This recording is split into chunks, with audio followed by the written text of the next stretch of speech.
Okay, keep in mind this is actually a trailer of kind of a prelude to kind of really going through all the fan chatter since Glastonbury 2025 and all things Larry that were in the buzz.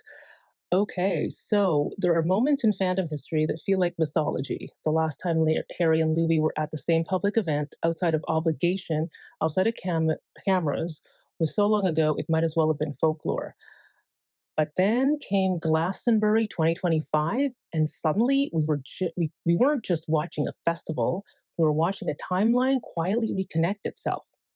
So, no promo, no leaks, no hints, just presence. Two people, two legends, two stories still entangled, whether anyone admits it or not. And if you're watching this, you probably felt it too, that flicker inside your chest, the thing that you stopped letting yourself believe could happen, layered in one spot at the same time. So we have Louis all smirking warmth and heavy boots like he just walked out of the fanfic. Harry layered in green and gold, soft as moss, loud as a drum beat. They didn't have to be on stage together to be loud, and maybe that's always been the thing. Some signals don't need amplifiers, they just need each other. So if you were online, you saw it, the tweets, the TikToks, the gloomy zoom ins, or the grainy zoom ins. The way the Larry fandom didn't even have to speak in full sentences, just timestamps and emojis and screen grabs. Uh, but that's because when you've carried something this long, you don't need proof, you just need presence.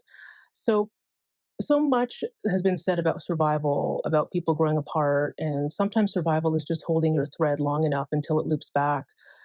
Maybe they weren't waiting for each other. Maybe they were just waiting for the storm to pass. Or maybe it wasn't a storm at all, just a long breath. And the breath ends now.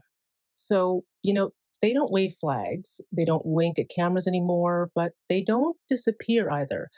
That's the thing about presence, it doesn't lie.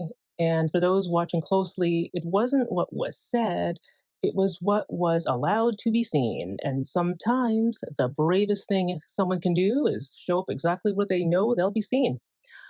All right, so Glastonbury wasn't a confession, it wasn't a comeback, it was a coincidence that wasn't accidental. And maybe that's enough, not for headlines, but for healing. And maybe this isn't just a fan video. Maybe it's a lighthouse for anyone watching silently, for anyone wondering if it's too late to circle back. It isn't because, Larry, you've been seen. You've had time, and you still held in the story. And the music, it remembers everything. So, like if we reference their tattoos, the rope never snapped. It just drifted slack for a while. So, Larry, welcome home. There's a lot to unpack here, and there's between deciphering and siphoning off people's inferences, people's notions. We kind of have to look at the what is the neutral data, what is the raw data, um, and a couple things. So there was a appearance of the bears, those famous bears of the towards the end of One Direction, there were these bears, right, that had a lot of like queer themed, um, queer themed costumes. So there was a photo of Harry, I believe, greeting a fan, and you could see in the back of his like back packet, there was like this little bear, right? And somebody took a photo and posted it. And I think that the significance of the bear for the people, especially the veteran fans, is that the aunties would say that it was the sound or the stage crew. It was like not the band, but those bears. They had a life of their own. Um, so with Harry holding a bear, it's almost like he's signaling to us, Harry. And this kiss with this person, apparently where it happened was in this venue at Glastonbury where you're not allowed to have any cameras and cell phones. And then suddenly this person that is kissing Harry, uh, according to her publicist, only got to Glasgow like in the last hour. She wasn't there very long, and then there's this kiss with Harry at 6 in the morning. So again, it started with a whisper, a grainy crowd shot, a blurry silhouette, and then suddenly two names we haven't heard in the same sentence for years were floating together again. Harry Styles, Louis Tomlinson, Glastonbury. No headline, no promo, just presence. Two threads long unraveled, unexpectedly crossing paths on sacred fan ground. So, you see Louis Tomlinson stepping into Glassberry like a storm had just passed with his boots planted and his shoulders squared, and fans spotted him in the crowd. Calm, composed, unbothered. But the Larry coated crowd didn't miss a thing. The tattoos, the demeanor, the fact that it was Glasgow, their old shared stomping ground. And Louis looked like someone arriving home quietly without asking permission. And then hours later, Harry Styles appeared. No entourage spectacle, no rainbow feathers, just green, the color grounding of moss and memory. And of course, those emerald green eyes. So for longtime fans, it didn't matter who saw them together. It mattered that they were there at all, in the same air, breathing the same music, and not saying a word. So there was no selfie, no wink to the camera, but anyone who's followed the timeline knows when Louis and Harry show up in the same place, it's never nothing. Not after all these years, not after soccer matches, solo careers, and media silence. This was choreography by fate, the two ghosts walking in from opposite ends of a story. So the Larry fandom didn't hesitate. Within hours, clips were clipped, angles cross referenced, and tattoos zoomed. Was that a look, a nod, a glance? But beneath the decoding was something softer relief that time hadn't erased it. That maybe, even in silence, the story of Larry Stylinson still lived. And they knew the fandom would notice. Some say it's a coincidence, but let's be honest, they know. Harry's stage presence, Louis' calm re-entry, each a mirror, each part of the echo. The crowd watched. But so did the quiet ones, the ones who don't comment but feel everything, and maybe so did the ones we never expected to.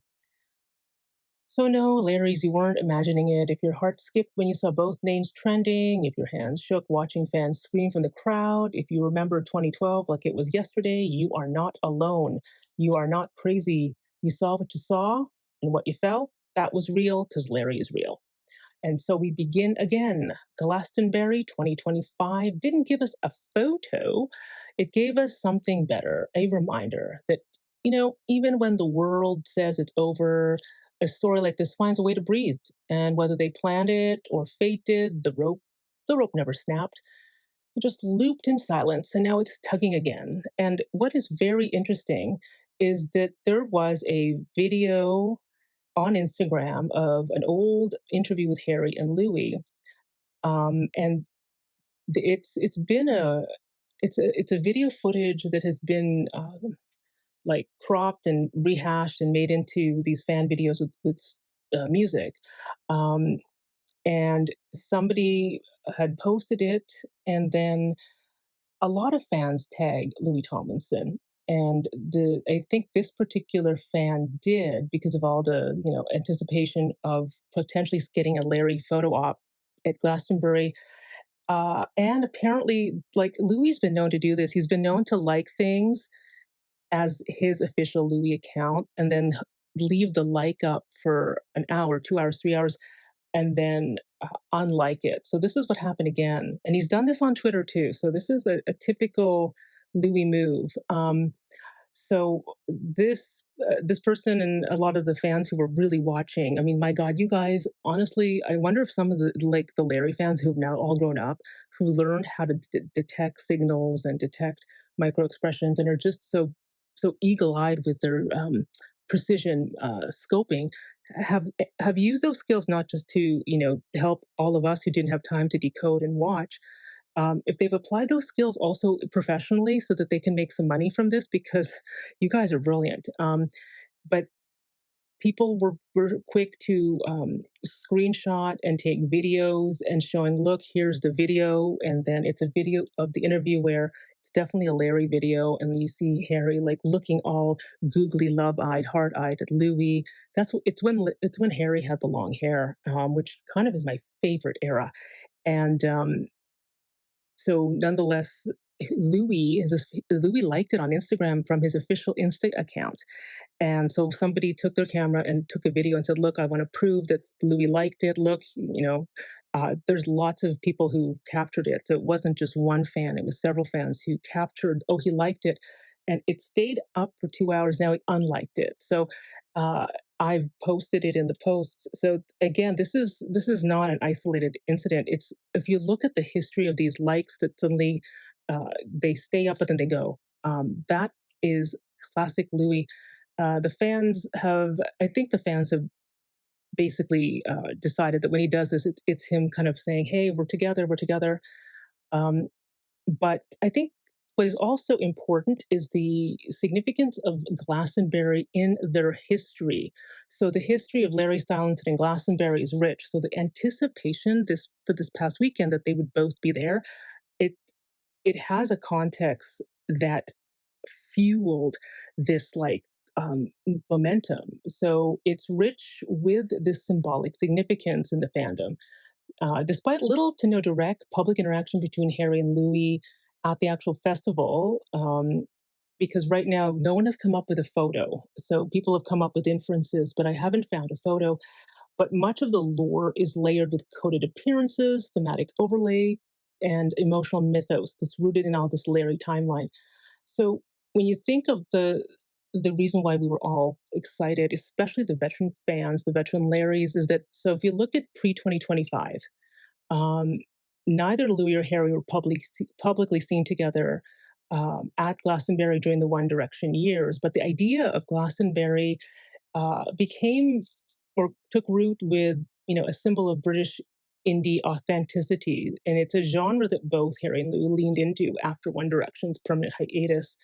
And it's a site that's coded with freedom from management, where fans hope the real versions of them might emerge. So, some key fandom beliefs that are part of the Glastonbury myth is that Harry allegedly attended Glastonbury uh, from the years 2015 to 2019 on and off. Sometimes he was spotted backstage or in VIP tents. Louis was less present publicly, but his music aesthetic, especially during the Walls era, they paralleled Glastonbury's indie guitar-based vibe. So the fandom associated Glastonbury with Harry's true artistic taste and theorized that if Louis were ever there too, it would be intentional. And there's also connections to the fan fiction, where in Larry Stylinson fan fiction, Glastonbury is often written as a reunion site, and it's a festival escape where they connect often after years apart. And they are known for reading what fans write about them. Like this whole thing about the dagger and the rose. There was this whole Louis get the dagger, and Harry, because Harry got the rose, and then eventually Louis got this huge dagger on his arm, and there's no way that he doesn't know what that means. I mean, even if they weren't reading fan fiction, um, there was just too much buzz that was spilling over into mainstream that there'd be no way that his PR team wouldn't have told him. Um, so the fields, tents, and mud-soaked anonymity of Glastonbury and the anonymity of the crowd, like in the Larry fan fiction, offers a perfect narrative cover for a secret rendezvous or emotional meltdown. So that's the history in the fan fiction. And then if you look at Harry's solo era and its history in connection with Glastonbury, so if you look at the headlining, so Harry headlined Glastonbury in 2022 and I think also 2023, but that depends on the source of that because his headlining was a major milestone in his solo career. The performances solidified his place in the legacy of British music, and many fans watched for coded references. You can't do Larry without coding. Um, and there were outfits he wore that were reminiscent of 1D, and lyric changes or glances that could be interpreted as Larry signals. Because if you look at all the performances, there was always this thing about like subtle body language. And then fans would scourge for green blue motifs associated with their eye colors and their mic colors during 1D. and potential tattoos if they were going to be visible while they were there, and then any song dedications that might double as Larry nods. Um, but this year marked what fans called the Glastonbury event horizon, where Louis was sighted first, alone and grounded, and no Zara. So that's the prelude to Glastonbury. I'll follow up